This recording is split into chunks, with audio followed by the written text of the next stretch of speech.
Nuestra observación durante la lectura se centró más puntualmente en cómo funciona nuestro cerebro y en cómo influyen las tecnologías en él.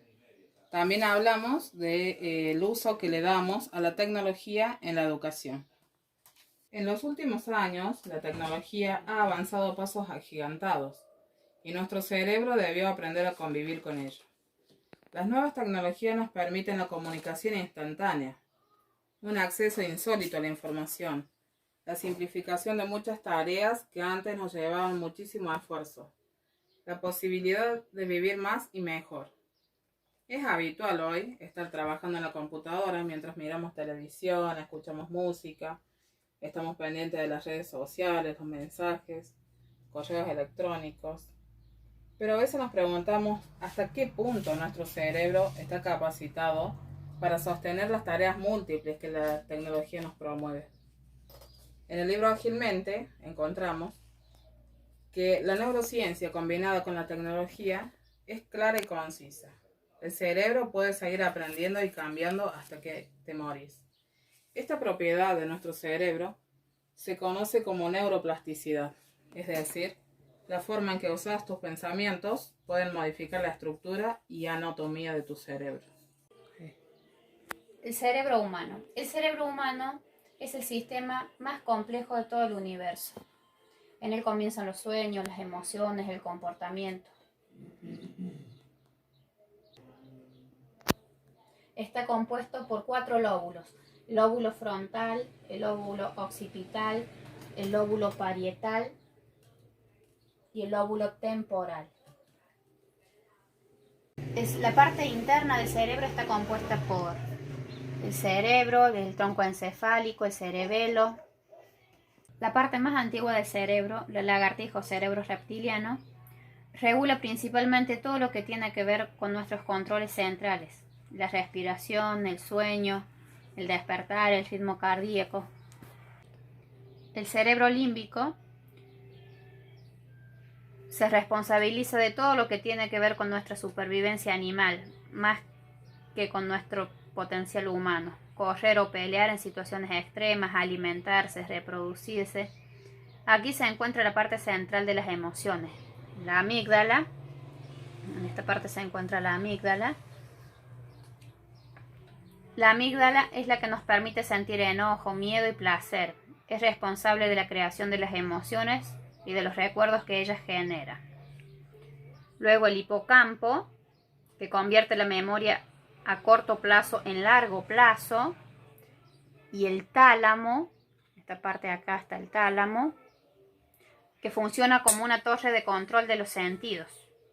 Estos dos cerebros, el cerebro límbico y el reptiliano, son los más antiguos y regulan nuestro comportamiento como personas. El córtex, que está por encima de los dos cerebros más antiguos, está especializado en la visión, en el habla, en la memoria y en todas las funciones ejecutivas. También está dividido en 2 hemisferios, el derecho y el izquierdo.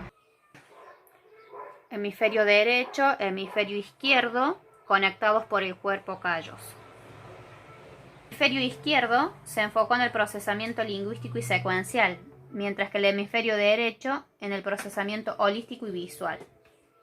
Durante muchos años creímos ser seres racionales con sentimientos. Hoy los científicos acuerdan que el interruptor central del cerebro es nuestra parte emocional. Somos seres emocionales que aprendimos a pensar. En nuestras decisiones, la emoción tiene más dominio sobre la razón. Aquí podemos ver las funciones del cerebro de acuerdo al hemisferio izquierdo y el hemisferio derecho.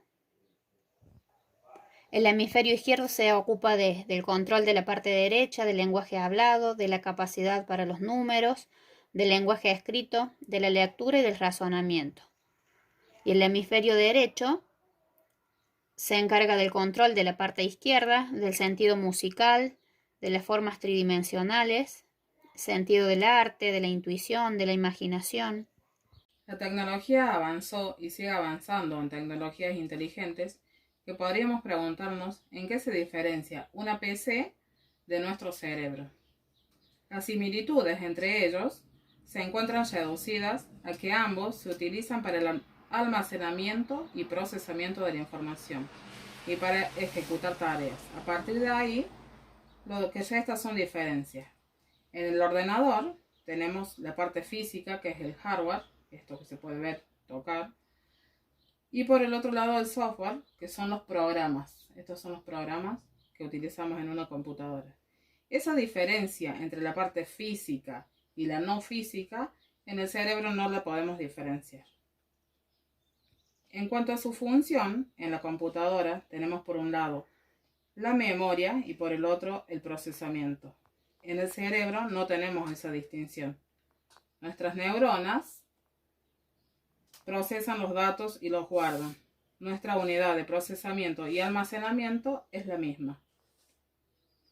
Cómo se procesa la información también es diferente. Los seres humanos procesamos información para pensar, razonar, tomar decisiones. Los ordenadores son mucho más rápidos que el cerebro humano en cálculos de diversos tipos y más eficientes en tareas que pueden enumerarse como una serie de pasos sencillos. Pero en la tarea de descomponer cosas, el cerebro humano supera a cualquier ordenador. El proceso de conducción de información también es diferente. En ambos casos se activa por impulsos eléctricos. Pero el cerebro produce señales eléctricas débiles por medio de sustancias químicas que establecen la comunicación entre las neuronas, mientras que la computadora genera señales eléctricas de mayor potencia, lo que hace que el procesamiento sea mucho más rápido. Comparado con el cerebro, un ordenador es mucho más fácil de entender. Podemos abrirlo y descomponer sus partes para comprender cómo funciona. En cambio, en lo que se refiere al cerebro, existen muchas incógnitas y dudas para resolver. La tecnología avanzó muy rápidamente en este tiempo, a diferencia de la escuela, o más bien de la manera de enseñar. Esto no ha cambiado casi nada, es prácticamente igual a lo que era hace un siglo atrás, aunque el objetivo sea diferente y es que los alumnos sean diferentes a los de aquella época. La forma tradicional de enseñar sigue en pie. La tiza y el pizarrón siguen siendo los elementos fundamentales del docente. La manera en que se distribuyen los asientos sigue siendo el mismo. La transmisión oral, simplemente sin el uso de audios o videos, es la forma más típica de transmitir los conocimientos. Y aquí surge el interrogante: ¿por qué no cambia la escuela? ¿Sería adecuada una manera diferente de mediar la información con los alumnos? Habiendo un gran avance tecnológico, ¿por qué no lo usamos para educar? En el libro de Santiago Bilinkis encontramos muchas barreras para la educación del futuro. En primer lugar, la brecha generacional entre docentes y alumnos es muy diferente al mundo en la que fuimos formados nosotros al que viven hoy los niños. Ellos poseen los efectos cognitivos de Internet y la hiperconectividad que generan en el cerebro un sistema operativo diferente. La segunda barrera, los propios padres. Por un lado tienen la misma brecha generacional que los docentes y por lo tanto comparten los mismos miedos básicos, y por el otro en muchos casos no acompañan al docente en la tarea de enseñar las normas, que hay que saber aceptar las consecuencias de sus propios actos y modificar conductas si es necesario. Por el contrario, los padres de hoy son amigos con pinche de sus hijos y van en contra del educador cuando éste pone límites. La tercera barrera es de tipo sentimental y tiene que ver con el apego a lo conocido y la resistencia al cambio. Tanto padres como docentes tienen la convicción de que es bueno dar a los chicos lo mismo que funcionó para ellos y actúan en consecuencia. Y por último, la cuarta barrera está al excesivo foco coyuntural de la política. Una transformación profunda de la educación requiere de un esfuerzo concertado y sostenido de al menos 20 años. ¿Qué político aceptaría pagar las cuentas de un cambio que terminará beneficiando a quien gobierne 3 o 4 mandatos después?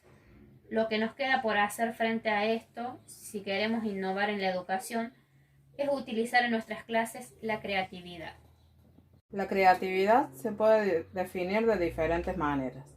Algunas de las definiciones aportadas en el libro ágilmente son: actividad mental por la que se produce una revelación en el cerebro, dando como resultado una idea. Y el otro significado es mezcla de conceptos, experiencias, información, datos, o conocimiento aparentemente no relacionado registrado en algún lugar de la memoria. En la actualidad los docentes debemos buscar una manera diferente de enseñar, valiéndonos de lo que nos provee la tecnología. Pero para ello debemos pensar, ¿cómo lo hacemos? Para esto tendremos que poner en práctica los 5 pasos del proceso creativo que nos enseña Stanislav Bartsch. El primer paso es el periodo de preparación, donde debemos fijarnos el objetivo, sumergirnos en el problema, que en este caso es educar a través de la tecnología. El segundo periodo es el de incubación, donde asociamos esa idea principal con otras. La tercera etapa es la de revelación, donde completamos aquella idea.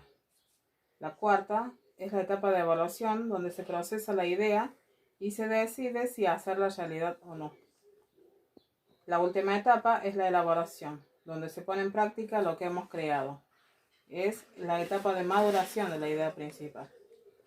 Para llevar a cabo una innovación en el ámbito educativo, es muy importante romper esos patrones que nuestro cerebro guarda y con los que actúa muy a menudo, porque es lo conocido.